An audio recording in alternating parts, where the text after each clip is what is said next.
So there are quite a few problems in this house which are typical of Victorian terraces of this era. But we'll talk about those later. First of all, I'll go into one of the solutions. So on the ground floor, we are installing a foamed glass system. This stuff is amazing. It's completely recycled. It's made of crushed glass, and it's laid out on a bed, sent through a furnace, which then foams it up like a honeycomb, like a crunchy bar. As it comes out, it cools and it breaks into these faceted briquette shapes. These are brilliant because when you compress them, they lock in together and they become really stable. So not like a round shape which might rumble and move. These absolutely lock in. You fill them to a height of 1 1/3 of the depth that you want them to be eventually, and then that they'll compress. You whack it down with a whacker plate, and then that compresses everything. It's a really stable base for the slab that you put in afterwards. The white material that we're looking at is a geotextile. This material is installed all the way underneath this layer. Then the bottom layer is lapped over and there's another layer on top. This completely encases the foamed glass, which means it's completely recyclable. In the future, if you were to break out the slab, you can just take all of this out again, use it on another project. Fantastic. We've kept the skirting boards in this room. They're likely to get replaced because they're a modern profile and I'm just not a fan of them. You gotta have some style. But essentially they're really handy because you can tack the geotextile up the walls to hold it in place as you're filling. It's a great tip. So essentially this is an absolute classic of tanking gone wrong. The tanking, you can see here we've got a layer which has been installed, which is a sands and cement with the gypsum on top. This is completely non-breathable layer. At this point, it reverts back to the original lime plaster, which is breathable. Now, the reason for installing this tanking is to deal with the damp. In some ways, it deals with it, but it locks it in, and that moisture does have to come out somewhere. So in a number of years after it's been installed, it'll start to emerge. In this case, it's emerged in a band all the way around the ground floor at this height, and we'll see this throughout all of the rooms down here. It's also emerging at the bottom. What we've done to monitor it is just take a pencil, draw around the damp lines and put a date on it, and we'll come back to that and see how that's performing in the future. We could hack this off at this point, but what we're going to try and do is have the breathable slab, monitor how that's working without hacking this off. Because if we can deal with the damp issue without hacking this off, then we're saving ourselves a massive job. And also we can come back to hacking it off in the future because it's nice and easy to get to. The ceiling in this room has original Cornice work, which we're going to retain. What might complicate this is that we have a swirly plaster effect on the ceiling, and also the lathe and plaster ceiling is cracking slightly and sagging. A swirly finish on a ceiling can indicate that there's asbestos in there. This ceiling has been checked for asbestos and it's completely free, which is great. Two ways of dealing with this could be to drop the ceiling or to overboard it. If we were to overboard it, we would lose the detail on the cornice work. And if we were to drop it, it would be more expense and it would also be extremely messy. The other reason that I don't want to drop this ceiling is because the lathe and plaster is actually really good at sound insulation because it's a much thicker layer than plasterboard, and it's also got good thermal properties. So we are retaining this ceiling.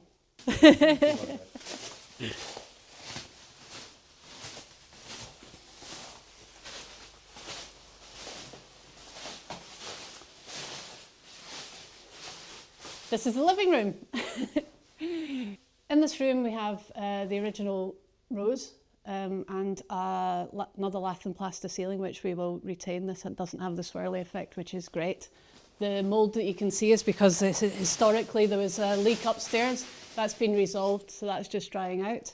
got the original picture rail, which we are retaining, and we have removed the fireplace. In the corner of the room, we've installed HeliBars. So essentially, this whole wall is sloping about 100 mil from plumb, which is beyond tolerance for as the structural engineer says. So we have installed HeliBars to tie it into the perpendicular walls to make it a bit more rigid. So the HeliBars are essentially stitch the walls together. They're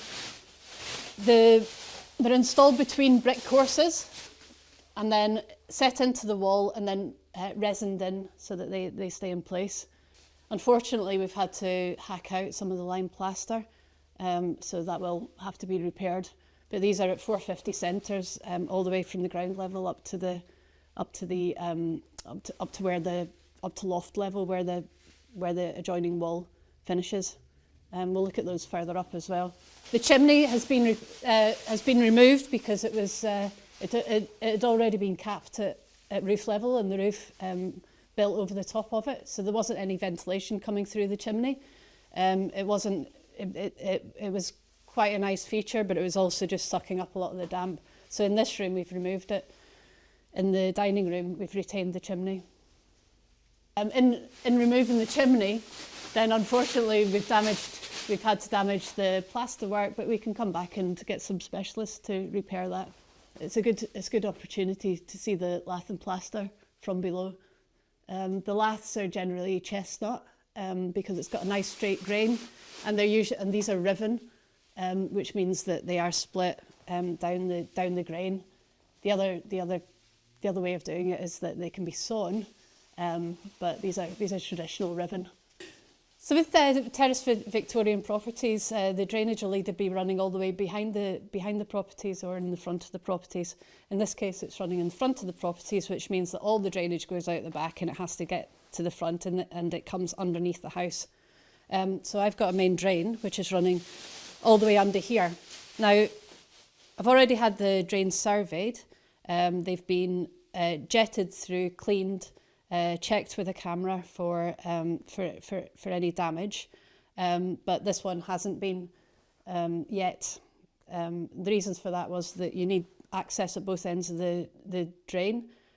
We didn't have access at the front, so we've had to dig a manhole at the front, an incredibly deep manhole, so it's about 4 feet deep at the front, and that means we've got access on both ends of the drain. Because the last thing you want to be doing is putting down a slab and have a faulty drain underneath. It is an old Victorian clay pipe still under there. It would be very expensive to dig out the pipe. We didn't want to go there, so instead, because we've got access at both ends, then the guys are going to come back in, jet wash it, put the camera up it, look at the state of it. And the remedial work is to put a sock down, drag it through, and then inflate it, and it hardens. And that is then a GRP sock, which essentially lines the drain while it's in situ, which is a much more affordable option, and means that we retain the existing drain. The front of the house still has single glazed timber sash windows. These are not performing well, and they will be replaced for budgetary reasons and for easy maintenance. We're going to go for PVC, but retaining the sash detail. So we'll look at that in the future. Do you want to go through to the kitchen or upstairs?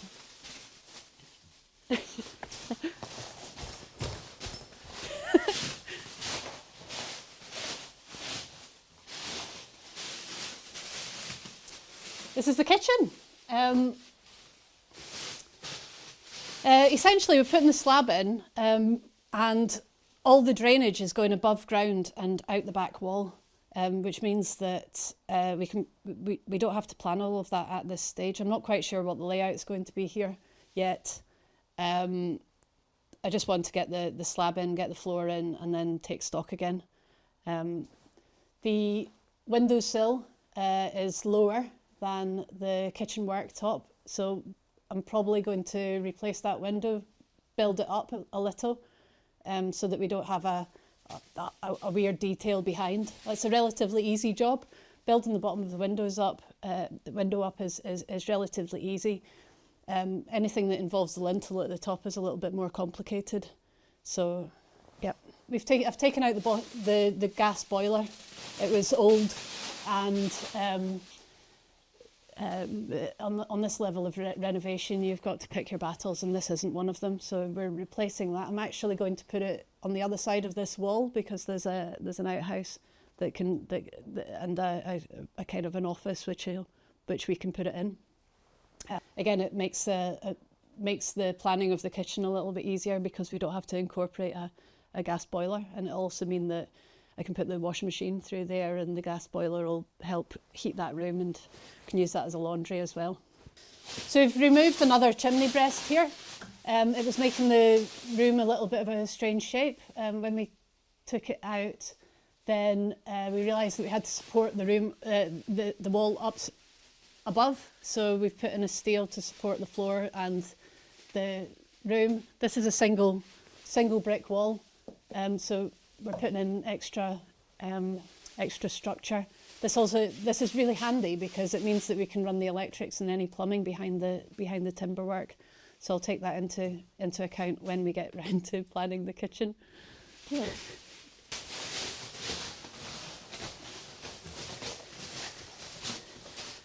Right, Matt, there's a big step here because we've taken the floor level down. Yeah, so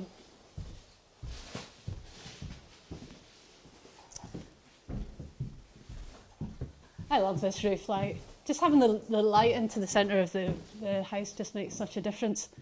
Let's go through to the front room.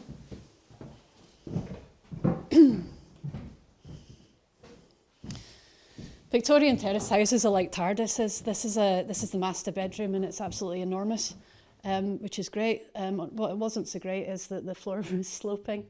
It's just movement over time. Essentially, it's settled at this. So we've taken up all the floorboards and had to add extra wedges on top of all the joists to level it out. You can see at this in this corner exactly how much we've had to bring it up. So it's about 80 mil. Before, when you were wandering around the house, you'd start feeling a little bit sick and wondering why, and it's because you were going up and down all the floors all the time.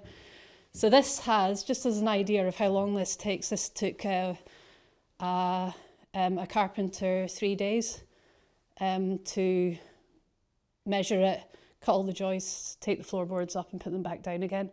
I was helping him sort of from time to time when I had a chance, and that definitely made it go about 3 times faster. So it is worth getting a team of 2 rather than just a team of 1 when you're dealing with timbers which are this kind of length. The floorboards are in really good condition. So yeah, we'll lay those back down with some kind of modifications. Okay, we've got a radiator underneath a single glazed window. It's a terrible idea. Probably a good idea at the time. Don't do it now. There's a couple of reasons. As the radiator, the warmth of the radiator washes across the glass, it cools the air down. I think in the past they did it to reduce the condensation on the windows. The condensation isn't such an issue now that we have mainly double glazed windows. If you do. Oh, the other reason for doing it is obviously so you've got a bit more flexibility as to where you put your furniture around the room. New house builds will often have them under the windows for this reason, because it makes the house more appealing. If you do have a radiator underneath the window, there's a couple of things you can do. First of all, in putting radiator foil behind it is really effective. It'll reflect the heat back into the room. But probably the most important thing is considering how your curtains are functioning. So don't pull your curtains across the front of the radiator, because all the hot air will be trapped behind. Either have them at sill level or tuck them in behind the radiator so that it reflects the heat back into the room. You shouldn't underestimate how important textiles are in keeping your home warm. I think that's actually, I'm going to get a bit geeky. I quite like this. So this is like when you've got a chimney. So each fireplace goes up a separate flue. They're not all joined. It kind of seems obvious when you think about it, because if you light one fire, you don't want the smoke coming out. But and they never go straight. They have a kink in them as it helps the draw from the fire. So here you can see this is just crud from the fire. From hundreds of, well, not hundreds of years, tens of years of fires. So you can see that there's a kink in each flue as they go up. Yeah. So this ceiling has been overboarded, which means that they're keeping the lath and plaster ceiling in place, and then a layer of plasterboard is put underneath. You can see it quite well here. You've got the ends of the lath. Then the plaster ceiling, then there's some kind of textured wallpaper, and then we've got the layer of plasterboard. It's fine. And this patch has been in place because there was a leak above, which was also the leak which caused the black mold on the floor below. That's been fixed. So happy days. Okay. The loft hatches in this place are so small, it's ridiculous. I think you'd have to be a child to get up there. That one's even smaller, it's bonkers. Luckily we don't need loft hatches because we've got full access through the ceiling. This ceiling was a lath and plaster ceiling, and it was failing. It was beyond repair. And we also wanted to get to this gutter, which is going through the centre of the house. This house has a butterfly roof. It's called, otherwise known as a London roof. Essentially, it's got an inverted ridge. So where a house would go like that and a shed to either side, then these come down to the centre, and then they take the water from the front through, originally through a stepped-led gutter. To the back of the house, with a single gutter going down the back of the house. There's a few issues which these have. From a retrofit point of view, they're incredibly difficult to insulate underneath the gutter, because just like in the eaves of a house, it's very difficult to get any level of insulation below it. This is something we're going to look at and resolve in the future.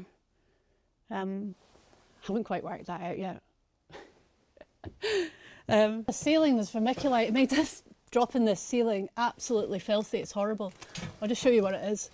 So, vermiculite's a mined mineral, and it's actually got an incredible U value. I haven't come across it in a lot of projects, but essentially the whole loft is filled with this.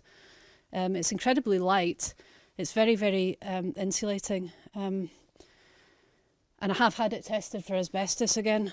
Back in the 60s, there was a mine in Montana that were processing asbestos and vermiculite. So some of the vermiculite that was imported to the country was contaminated with asbestos. It's worth getting it checked out. Because it's so messy and because it is a really good insulator, I'm actually going to keep it in place where it's already in place. So and really just to see how it does actually perform. The vermiculite is different from the vermiculite that you would get in gardening, which is used for drainage in plants. But yeah, I love it. It's so cosy. Put that in the bag. Keep it tidy. Yeah, this is a relatively unmolested house. Took off one layer of wallpaper, and I've got the original Victorian border and wallpaper underneath. It's so cute. And then we're at the back of the house. This is the upper level of where we removed the chimney. Again, the roof's already been built over where the chimney was removed. Because we took down the entire chimney, we don't have to put in any extra support. If you do have a chimney that you want to retain, then get a structural engineer to design some steels which can support the upper part of the chimney, and you can still remove chimneys from below. But do get a structural engineer. This is currently propped because we need to put in some additional support to pick up this lintel. This lintel was built into the chimney breast, so we'll pick that up. Let's go to the big room. Watch your feet, there's very little floor. Essentially, we've got some structural issues in this room, this is a bonus room. It oversails a part of the building that you can drive under to get to the backyard, which is amazing. It's about 30 square metres, but this wall is the one which is tilting. So to strengthen this wall, we've put in some steel rods. So this is 18 mil rods. These are resined into the wall. We've put 2 rows of noggins and then tightened up against it. The noggins stop the joists from twisting, so it strengthens them, and it also means that you've got something to tighten to. If these joists were going the opposite way, then you could just drill through the joists and then tighten the bars up against it, and it basically stiffens the junction between the wall and the floor, so it's for the wall's benefit, not for the floor's benefit. The other thing which we're doing in here is taking up the floorboards because they are absolutely covered in glue, and it means we can get in to do the electrics. We're going to put Caberdek down, which is it's a kind of tongue and groove, large panels, and that will stiffen the floor, which will stop it flexing, which then, because it's joined into the wall, then it'll support the wall. We do have asbestos sheets underneath, so we're working from above so that we don't disturb them. We're putting in new insulation while the floor is up, making sure it's all draft proofed, and also going to add a shower room here. We're retaining the radiators in the upper floor because they work fine. On the ground floor, underfloor heating, the upper floor is going to benefit from the heat generated from the lower floor, and also its bedrooms upstairs, so they can be a bit cooler than the main living areas. Yeah, I've got to replace this roof light. It's a Georgian wired glass, single glazed, and essentially it's not letting in damp, but it is letting in condensation. So the roof, the glass pane is tilted slightly to drain, but when the condensation starts dripping off it, then we get a line of wet that drips down, and it's inadequate. So we'll come back to that. The building had been empty for a couple of years, so when I first came to view the place, it had ivy coming through the roof light, which is not what you want. Sorry. To stiffen up the floor, so essentially the joists are twisting, so we're putting in some extra noggins. We've just taken up the floor and we've seen that there's been an attempt at noggins, but it's just floorboards that they've put in, which are rubbish. They're not up for the job. We also found a double socket underneath the floor. I don't know who's going to be using that. Sorry. Such a... These are my favourite detail in the whole house. These doorknobs. Oh, you're so cute. Like this. Yes.